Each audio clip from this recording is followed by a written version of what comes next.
The WBS TV production for the 8th year now organized the renowned Awakulenume linguistic Luganda competition.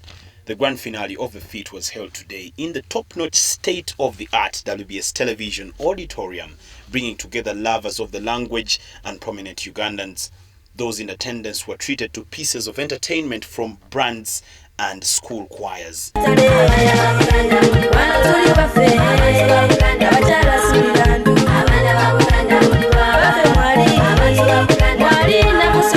The event was also attended by top leaders in the Buganda government, like the Deputy Kaggo of Chadondo, Mr. Charles Chiberu, the Deputy Kaima of Maokota, Honorable Gabriel Kawonge, the Sewama of Busiro, among others.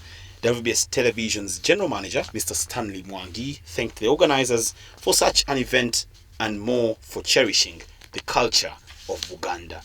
I like the way you appreciate your history, your culture, and your respect for the kingdom, because the only thing that you cherish is where you come from and your clan. The chairman Spear Group of Companies, Professor Sir Gordon Wavamuno, in his speech emphasized the need to teach the young generation the ideals of the language and working together for better Buganda and Uganda at large.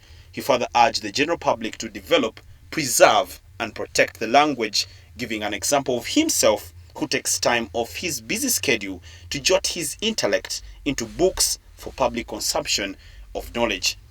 Mwogezi omwagambye nti olulimi tulwonoonye, abantu balwonoonye, bo nga bwe baagala ebintu byogera ne ku radio ze tulina zonna ebiseera ebimu owulira ebintu ebiri ku radio nga nti lwaki akyogedde bw'ati. Naye nze ndi omu kwegamba agamba nti ku lwange nekyeninawo ogamba nti tusobola tutya okutereeza okwongera n'abaana baffe n'abazzukulu okumanya olulimi Oluganda. Ekitabo nkuluze bassebo ne bannyabo kyayita mu mikono gyange era nze nekisasulira byonna nekifuluma, era nandisabye nti ekitabo ekyo twandibadde tukikuza kuba Ssaabasajja yakitongoza era kirimu amakulu mangi. Mpandiise ebitabo bingi Muteesa ne Uganda, ebika bya Buganda, abamu ndooza temumanyi, abamu si ku mwenna temumanyi nti buli kika kirina ebbendera mu Buganda. Wano buli kika kirina ebbendera yaakyo. Naye oyinza okwebuuza nti ebbendera ezaaliwo abaazitandika myaka gyadda, naye bwe byatuuka mu nkaaga awo ng'ebintu byonoonese n'ensanvu, ebbendera zaali nzibu okuzifuna, naye napangisa abantu, nasaba abantu ne tufuna ebbendera. Buli kika kirina ebbendera yaakyo n'ebikifaako byonna mu ebiri.